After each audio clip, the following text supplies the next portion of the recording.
Warning: the following content may contain elements that are not suitable for some audiences. Accordingly, viewer discretion is advised.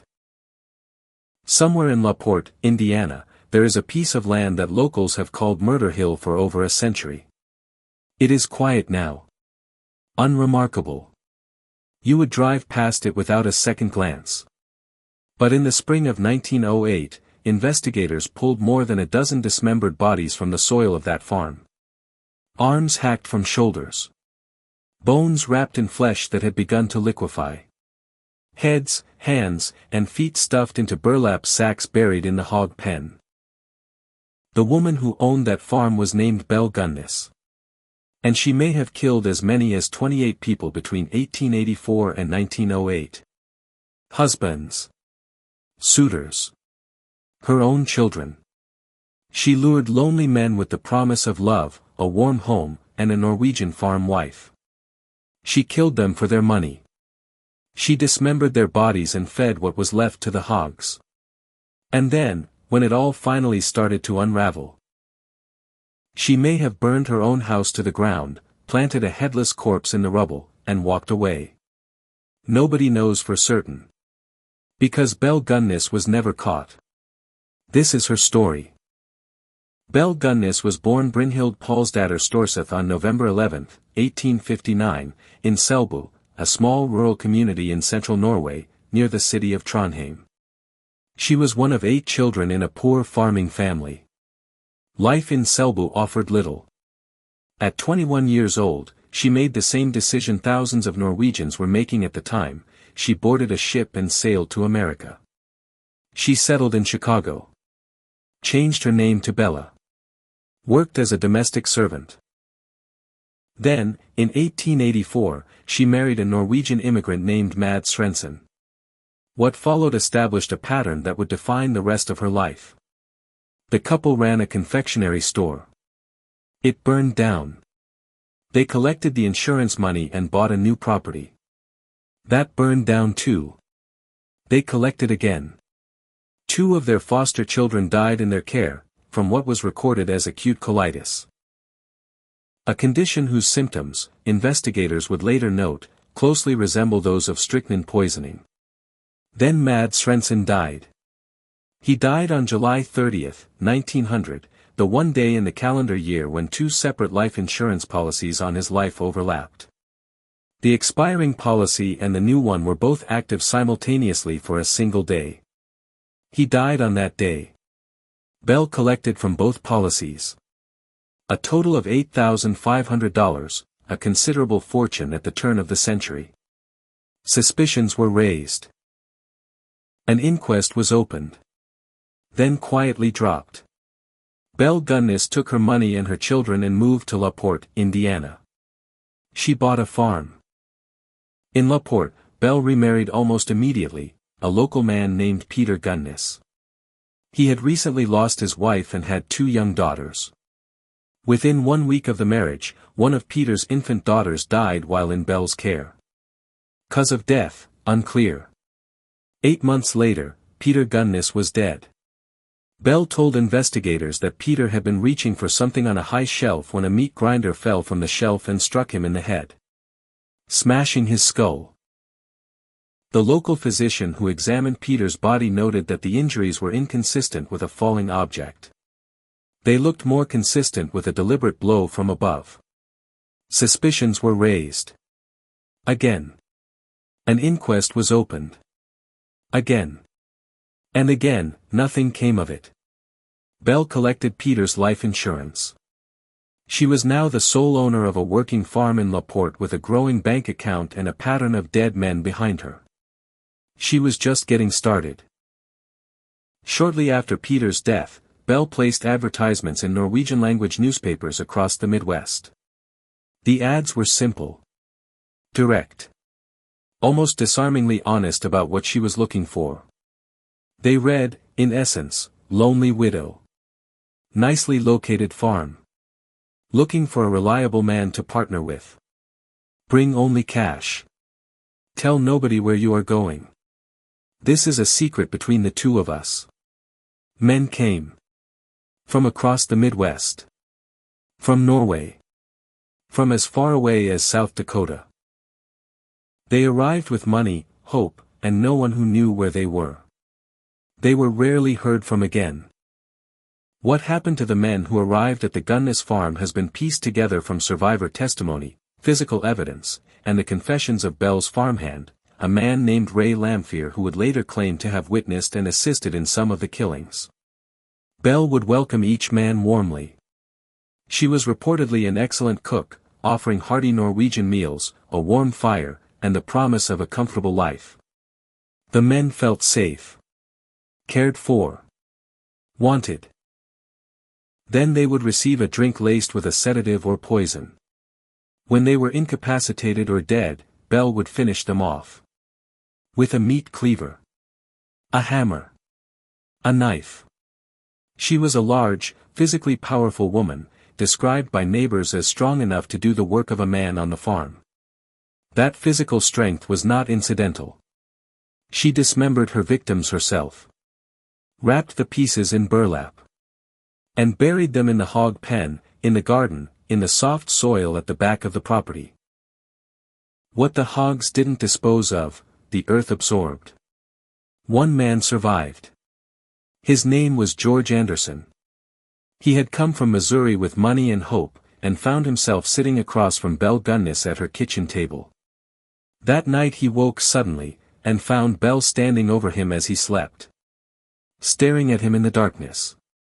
Her expression, he later told investigators, was unlike anything he had ever seen on a human face.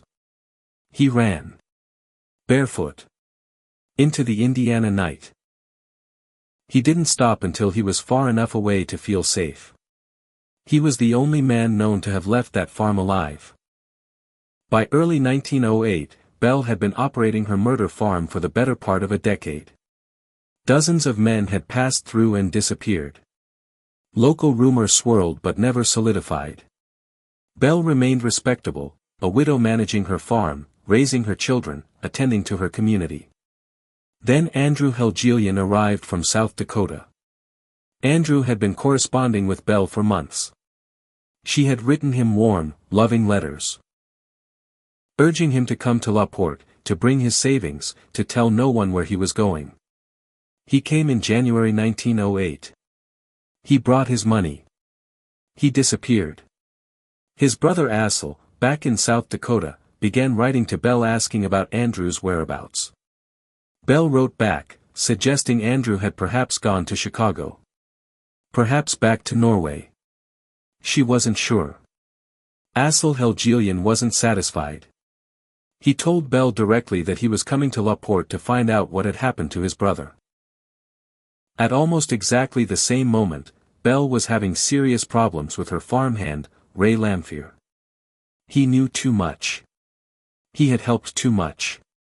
And he was becoming unstable and threatening. Belle went to her attorney and updated her will. Then, on the morning of April 28, 1908, the farmhouse burned to the ground. The farmhand Joe Maxon woke at 4 a.m. to the smell of smoke. He tried to rouse the household. Nobody answered. He ran for help. By the time the fire department arrived, the house was gone. In the cellar, investigators found the bodies of Belle's 3 children. Beside them was the body of a woman. Headless. Smaller than Belle was known to be. Missing its head entirely. The assumption was immediate: Belle Gunness had died in the fire with her children. Ray Lamphere was arrested and charged with arson. A local sensation. An open and shut tragedy. Then Assel Helgelian arrived from South Dakota. He began asking questions. And when he didn't get answers, he started digging. In the hog pen, in the soft earth near the garbage pile, in the garden, investigators found body after body. Burlap sacks. Dismembered remains. 11 confirmed victims in the initial search. As many as 28 may have been buried on that property across the years. In the span of 2 days, investigators found a total of 11 burlap sacks which contained arms hacked from the shoulders down, masses of human bone wrapped in loose flesh.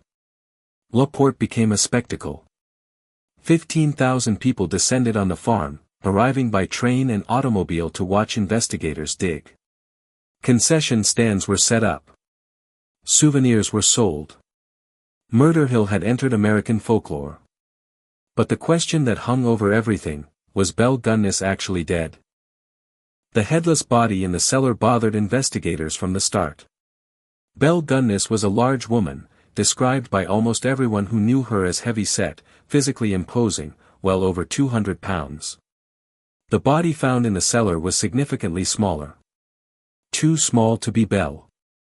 Ray Lamphere, convicted of arson and dying of tuberculosis in prison, made 2 separate confessions before his death. In both, he claimed that Belle had not died in the fire.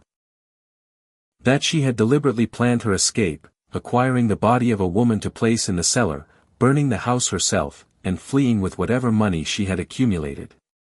He claimed she had confided her plan to him. That she had been motivated by Asil Helgelion's impending arrival, knowing that if he came and started digging, everything would come to light. Reported sightings of Gunness in the Chicago area continued long after she was declared dead. In 2008, exactly a century after the fire, DNA tests were performed on the headless remains in an attempt to match them against a DNA sample from a letter Belle had sent to one of her victims. The sample was too degraded. The results were inconclusive. In 2007, investigators exhumed the body buried in Belle's grave in LaPorte. A forensic specialist who examined the remains stated directly, that is not her body. The skull showed no signs of fire damage consistent with the temperature of the blaze. The remains had been placed there after death, not killed in the fire. Belle Gunness was declared legally dead in 1908. But whether she actually died that morning, or walked away from the ashes of her murder farm and started again somewhere else, has never been proven. She was never charged. Never tried. Never caught. Belle Gunness killed between 14 and 28 people across more than 2 decades. She killed 2 husbands, multiple foster children, and at least a dozen lonely men who came to her farm looking for love and found something else entirely. She was motivated almost entirely by money. Insurance policies.